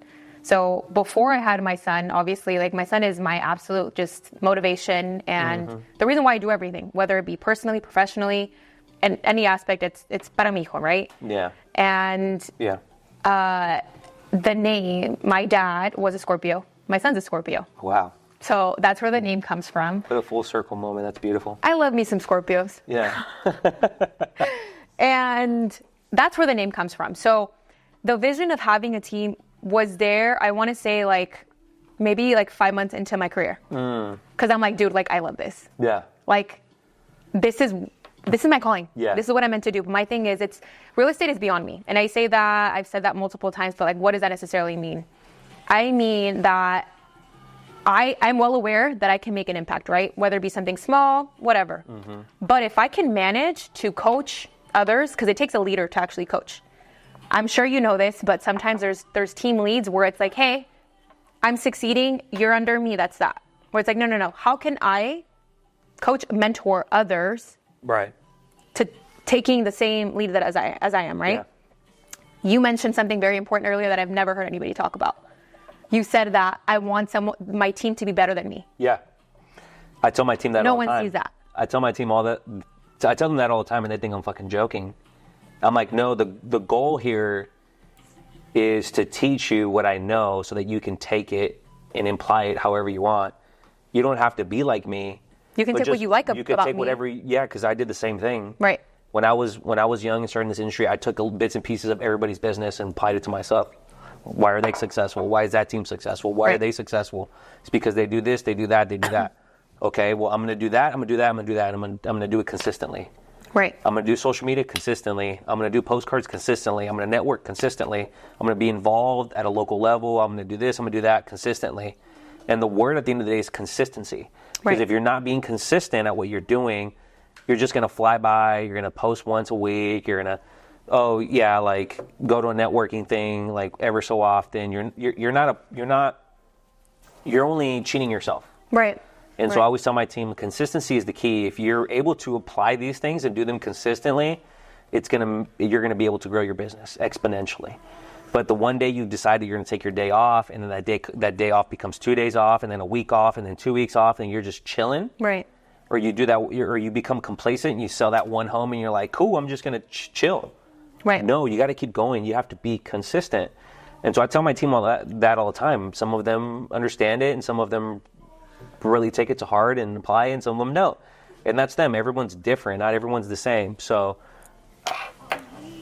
you're like, they only post once a week, blah, blah, blah, and they both were pointing at me. I was like, what the are you talking about me? Well, clearly she didn't absorb that. She's busy posting for me. She's busy posting for me. Some people only post once a week. And it's me and some people. No, I mean, you have, like, I tell my team all the time, and they hear me say this shit to them all the time, and they're probably like, yeah, Rick, you're beating a dead horse, but I'm like, pick 3 things that you fucking like doing and do them consistently. Yeah. Not everybody likes cold calling, not everybody likes door knocking, not everybody likes posting on social media. Right. It's like, take 3 things that you like to do and fucking do them consistently. And people always, like, I've had a lot of people, make fun of me or say, like, why are you networking with other realtors? I'm like, or why are you going to conferences with other realtors? Or like, and I'm like, because not every single fucking realtor takes every piece of business. And sometimes they refer that shit out. Guess who they're going to think about when they have a Latino client and they don't speak Spanish and they want to refer them, who they refer them to? They're going to refer them to me because they know me, they know I speak Spanish, and they know I'm about my shit. So it's like... Ricky, what's your sign? He's a Libra. I'm a Libra. No fucking way. We have 2 Libras? Yeah, me and Ashley are Libras. Like, you were like a week apart, yeah. 8. There's no fucking way. Yeah. Because I'm trying to figure, I'm like, hold on, bro. I can't like, put it on the... So, I mean, yeah, like you said, the goal is for my team members to be better than me. Like, at the end of the day, if I can teach you anything, it's to be consistent and to work your ass off. If you're not doing those things, well, guess what? You're going to be complacent. You're going to be okay with just doing one deal ever so often. You're going to spend all your fucking money. And at the end of the day, you're going to wonder, why are you in a hole? Why haven't you made money? Why don't you have any leads? It's because you're not being consistent. So now you're not being consistent. People forget about you and you fall off the face of the earth and no one knows what you're doing, who you are, or whatever. So it's like 9 times out of 10, like for me, it's like I get more joy out of my people are like, oh, you don't get jealous? Fuck no. No, I don't. That's where the issue is, dude. No, I don't. It's like, oh, like there's been times where some people on my team have had more deals going on than me, and I'm like, I need to fucking work harder. You're inspired by I'm inspired. It's like, and we should feed off that. And it's like, 100%. And then like my right-hand man, my partner in crime, Hector, like the dude, me and him feed off each other all the time. He's like, fuck, I need to get another one in escrow. Oh, I need to do this because Rick over here has 3 listings and 3 people in contract. I'm over here slipping. Only got 1 deal going on right now. So it's like we're able to feed off each other, and that's great. And it's like we're trying to inspire everybody. We're always an open book. That. So we try to share as much as we can. There's like I tell everybody, like whether you're on my team or not, there's no secret sauce in this industry. There's no secret I'm doing compared to what you're doing. We're just working hard. We have our own processes, our own stuff in place. But like I'm not doing anything different than what you're doing. We may do it a little bit different, but that doesn't mean that I have a secret way of getting leads. There's no such thing. I'm consistent. I communicate with them. I'm always like, everyone does their things differently, but it's at the end of the day, the end result is to be able to help people. And how are you going to do that? And here's the thing. That's something that you can't teach others. I tell my team this all the time where it's like, okay, yes, we're in this positive environment, and being here is not going to give you the superpower of like naturally, being a magnet to clients or whatever. Yeah. I actually interviewed this time around. I interviewed agents, and I've had a few people reach out where it's like, hey, are you adding? I'm like, okay, like, because I want to provide quality mentorship, I'm not going to focus on recruitment. I'm not in the business to recruit anybody. I am in the same boat as you. And I feel like we can relate in that sense, right? Why? Because we provide quality mentorship, and we want quality agents on our team. You know, we're not just here to collect fucking cuts. No. At least that's not where I stand. No, like, and some people do that. My agents are my family. Like, they're like, all my agents are invited to my house. Like, they can all come over. We're all cool with each other. Like, I want good people, good vibes, no drama. That's all I'm about. Like, if you have a good heart, your intentions are in the right place. If you're not, I'm not about drama. Like, I don't want any drama on my team. So it's like you said, I want to give quality mentorship to those people who are also quality people. 100%. I don't want to bring on egos. I don't want to bring on, I don't want anybody on my team that's not going to be a team player. At the end of the day, you're on a team because you want something. You want mentorship, you want guidance, or you just want to be able to have some people to help you out when you're not here. And that's totally fine. Right. Everybody has lives. I love to go to Mexico like 3 or 4 times a year. So like, I'm trying to have some fun. I'm trying to go out. Like, and that's why I built my team too. Like, I get so many fucking leads, Stephanie. Like, I'm not trying to do every deal. Right. I'm not trying to do every single deal. I'm not trying to be on the road fucking 4 or 5 hours a day. That's not who I am anymore. Like, I'm really trying to just focus on my core business and trying to help my agents grow. If I'm able to share and help them out and tag team a couple deals, like I'm happy with that. If I'm able to put a little bit of money in their pocket and they're happy for it, I mean, I'm much more happy sharing than to drive myself insane trying to take on every deal. On that subject, that's very important because that's exactly where I'm at right now. And I feel like having that mentality, because there's some people, and I only say that because like I've seen it, right? Yeah. Where a team lead or whatever, is just so focused on the money where they forget about, number one, their quality of work, right? Yeah. But also understanding where it's like, dude, well, why do you have a team? You know what I mean? Like, yeah, you're there to mentor, but it's like, that kind of defeats the purpose of a team, right? So by you being able to distribute some of that business, it's good for you. It's good for your team because they're generating some, some business. Yeah. And it's also good for your clients though. Because my thing is like, si uno se compromete a algo que tú sabes, o sea, que ya estás para la chingada de tanto trabajo que tienes. Yeah. You're doing them a favor. And that's where I don't know if you've struggled with that, but I'm currently, or I was struggling where it's like, dude, like I just have this mentality where my clients just want to work with me. And now, I pivoted to like where it's like, hey, Yeah. it's okay, dude, like because I care about my clients, because como dices tú, o sea, que los clientes se convierten en familia. Exactly. Y yo quiero que ellos tengan esa calidad de servicio. So I'm like, of course. I'm going to have a showing agent. Yeah. That is, number one, like, it's just showings, dude. Like, that's the fun part. Like, let me deal with all the stress and I'll deal with all the contracts and all that good stuff. But it's like, I get to offer that flexibility where it's like, now we can look at homes 2 times a week if you want to. Because I have a showing agent that's going to show you them. And guess what? That's helping her career. She's enthusiastic. And where you get to look at as many homes as you want. Right. Yeah. And you don't have to be stressed out that you weren't able to be there or that and it's hard. Or you had to move something or change something because you have to go show 4 or 5 houses in who knows where. Exactly. And it's hard. It is. But it's okay. Agreed. It's okay. And it's so hard. How long did it take you to get there?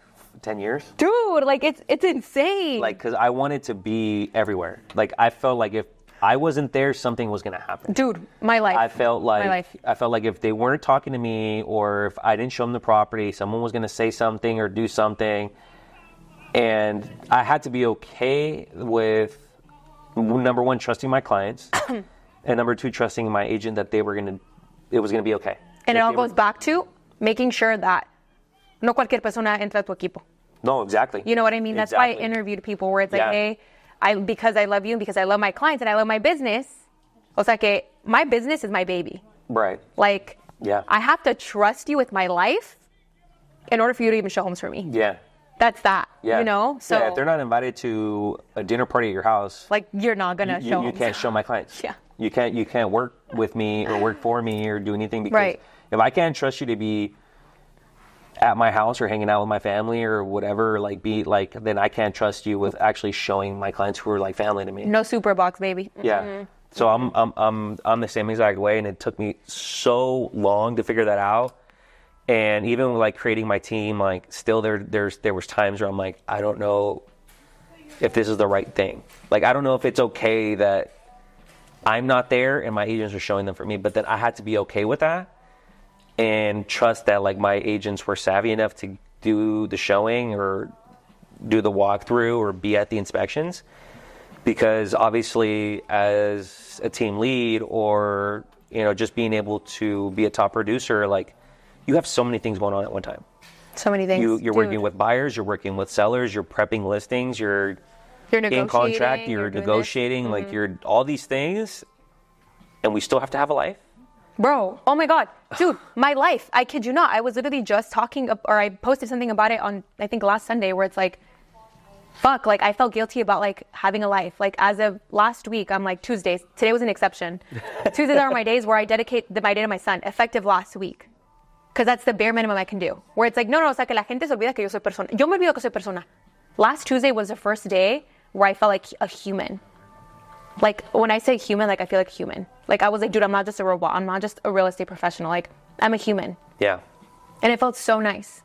Yeah. And sometimes, like, it feels like you're in the wrong to be like, hey, dude, like, I'm not available today. Yeah. And it's such a hard, like, I don't know about you, but I struggle with that. Well, I struggle with saying no. But then I'm like, dude, looks like yo también soy persona. You know what I mean? Do I struggle saying no? Ashley, do I struggle saying no? Yes. Yeah, it's tough. The story of my life. Are you a people pleaser? Yeah. Yes. Yeah, I don't know how you're a Libra, dude. Well, Libras are yes people. However, For men, though. For men.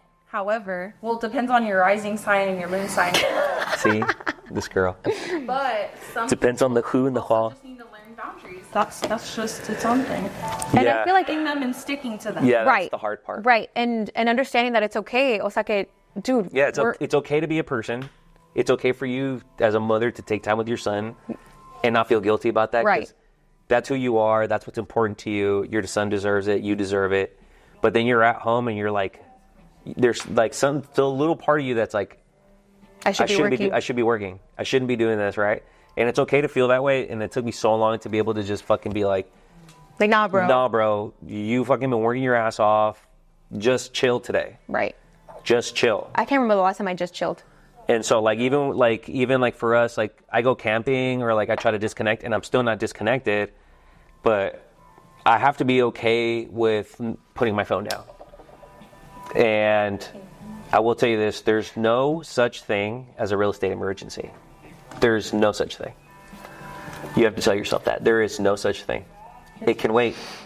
Me thinking it can't wait. Like this client that I was bugging all day. Are we submitting an offer or not? It can wait. And 2 minutes. It can wait. 2 minutes before 6 p.m. Hey, we're ready. Submit an offer.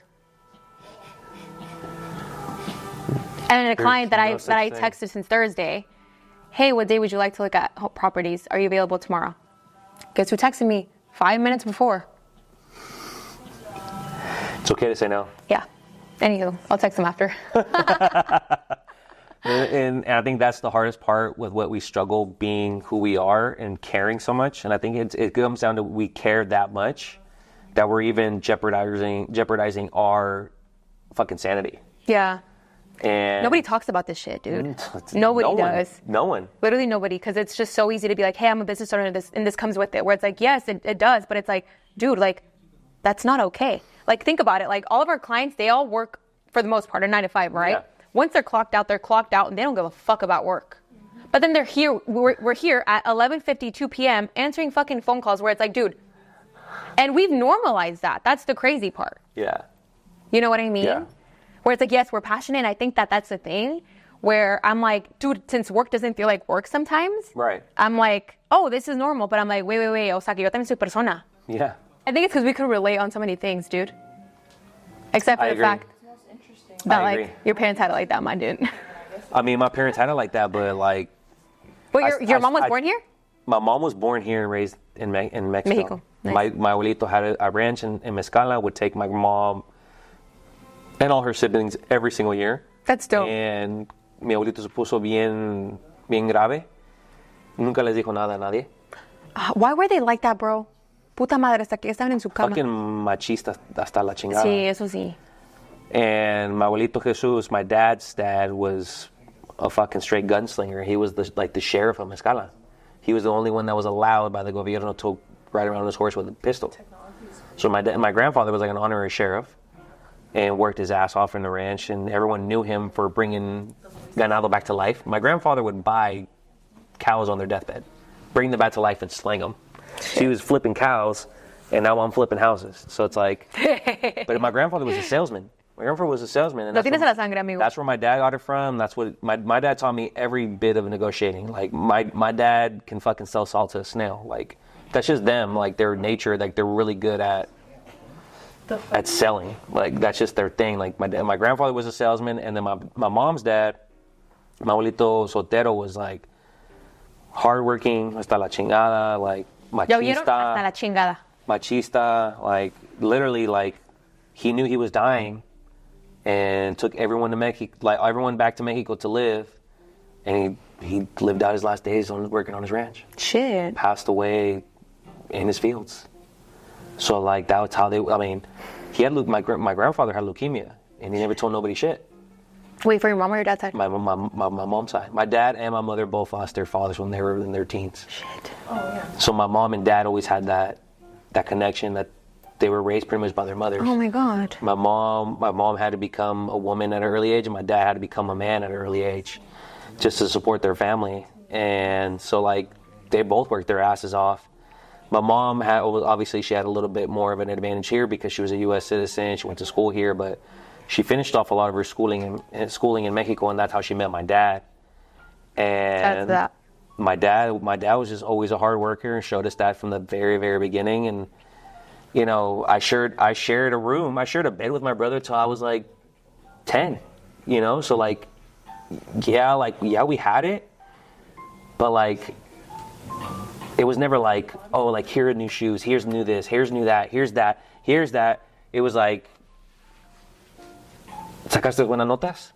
I Have love you done that. this? Have you done that? I love that. Like, ¿ya le ayudaste a tu papá? Like, no. Go, ve, ayúdale. Hasta lo que me estabas mencionando Like, hace rato, yeah. where it was just like, hey, yeah, we got it like that. You didn't know about that. It was Never. like, no. O sea, que aquí las Never. cosas se ganan. No, of course. And I hear that where it's like, obviously I don't have it like that, but like with my son, he's not going to be raised the way I was raised, right? Right. But like I still want him to have that understanding, that mentality where it's like, las cosas no se dan porque se dan. Las cosas se ganan. Exactly. You know what I mean? Y no es tanto por el hecho de que uno no pueda dárselo, sino es el hecho de que creciendo, like, number one, it's going to help them when they're older, right? Yeah. But more so, like, I want them to understand, like, el valor de las cosas. No, y los sacrificios. Los That not sacrificios. only that you have made, but that your parents have made for you. It's all a ripple effect, It is. you know? It is very much so. And it all stems from even their sacrifice of coming here. Like, that's something that, like, I know Yeah. it sounds so cliche, but Yeah. I don't take lightly. O sea, que ponte a pensar. Obviously, your mom was born here, but, like, them coming from another country and, like, literally not knowing the language is just something that, like, literally is just so bizarre to me. Where it's like, how?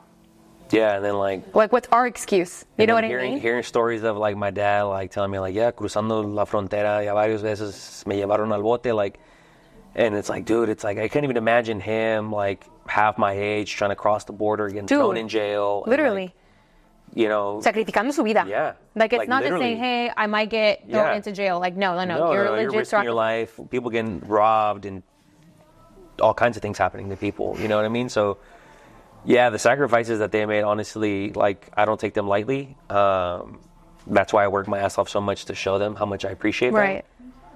And I'm the oldest of three, and they never let me forget it. And I'm honestly very, very happy for it because my parents look at me as a trusted, like, individual to them. Like, they ask me things they don't ask my brother and my sister, to put it lightly. And that's an honor. And sometimes, like, I'm like, why you guys always asking me? And then I got to reflect, like I'm fortunate that they're asking me those things because they trust me and they know that I'm going to tell it to them straight and I'm not going to bullshit them. And, you know, out of three brothers that I have, I'm the only one that took interest in real estate. I'm the only one that helps my parents manage their property. I'm the only one that does a lot for them. Dude. And I'm fortunate to have that relationship with them because I know it's not I don't want to think about when they're gone, but I'm just really appreciative that we're able to have that now, and they've built that for me and for my brother and my sister. Right. And what they've built is it's not going to be like, I'm not ever going to let no one take that from me and destroy it because it's not mine, it's my kids and it's their kids' shit. Like, I don't need what my parents have built. I'm trying to build my own shit. But just to know that they've built something to leave behind, It's inspiring, dude. orgullosamente, like, it's more than I could have ever asked for. Nice. Yeah. What a blessing.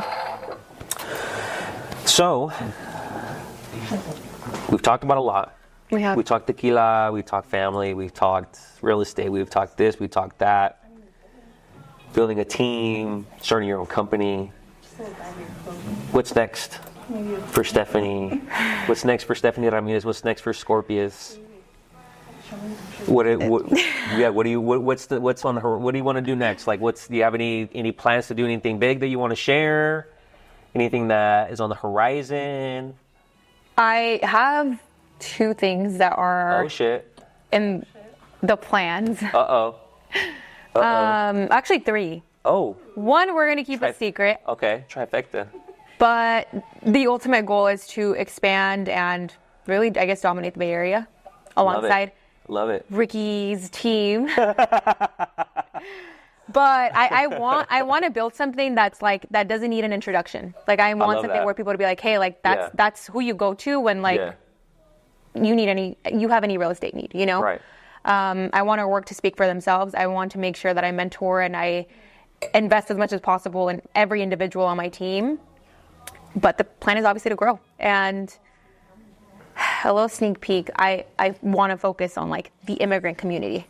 Like, not just the Latino community, whether, like, eventually I want to add on people who, you know, speak other languages. Like, in order for you to be on my team, you got to be bilingual. You know what I mean? Whether it be in Spanish or another language.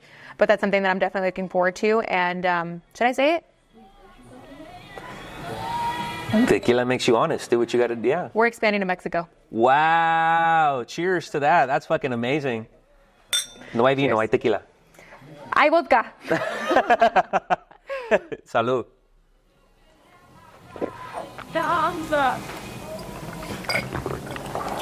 God, so good. Oh, it's amazing. That's amazing. Congrats to you. Thank you. That's great. Sky's the limit. There is no limit in real estate. There's no ceiling. You gotta do you. Keep kicking ass, taking names. I'll keep watching. I'll keep cheering you on. We'll keep kicking ass For together, real. man. No, honestly, together. Yeah. Honestly, yeah, and I think that that's on the horizon for us as well. I don't think that you will see me branded as what I'm branded now in the next couple years. I definitely am going to be doing my own thing. I think it's time that I create my own. I've co-created my own and have my own team under my own company, but I think that I need to really do something on my own where I'm not around people that can influence me as much. Like, I want to really do something on my own. And to be honest, like, yeah, Alvarez and Associates is my own team underneath my own brokerage that I started with 2 other individuals, but I will say that that is on the horizon as well for us. And yeah, I think that I'm really looking forward to serving alongside you as well in this industry. I don't think you're going anywhere. I'm for sure not going anywhere. And I think that definitely it's going to be a beautiful thing just to continue helping our people succeed. And I think at the end of the day, if we're able to help make Latinos majority property owners in California and across the nation, I think that's the number one goal, is to kind of continue to help our people be homeowners and create generational wealth and leave a mark back behind and do something well for their family and just be a part of that. I think is a huge blessing. So kudos to you. Kudos to you, man. Like, Likewise. you're inspiring. You're inspiring, Stefany. You're inspiring. That's why you're here. No. That's why we invited you. You're inspiring, George. We're all inspiring. Come on, get on in here. Get in here. So, to end the video off, although we could stay here forever. Literally. And probably are going to stay here after the camera stop rolling, but want everyone to know where to find you, how to look you up. So please plug your social media. How do people get a hold of you? Because obviously, I'm not in the business to take everybody. Like I said in the very beginning, like, there's enough business for everybody. Agreed. Yeah. If they don't want to work with a young, good-looking Latino named Ricky the Realtor, they can work with a young, good-looking Latina. So there's enough business for everybody to spread around. I love so that. Definitely, if I lose out to business to you, it's not going to suck as bad. So I'm definitely cool with that. So I'm cool with, definitely people can work with whoever they want to work with. So I definitely want to be able to give you some, I appreciate give that. you a little plug and let people know where to kind of look you up and learn a little bit more about Stefany Ramirez and Scorpious. Ricky's going to have his own discount code, all right? And we're going to treat it as a referral fee.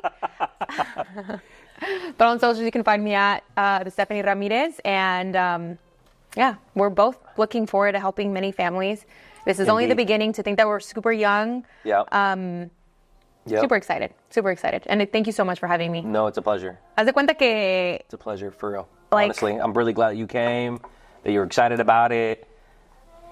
We literally thought alike. We had both the same tequila in mind. Like, shout out to George. Yeah.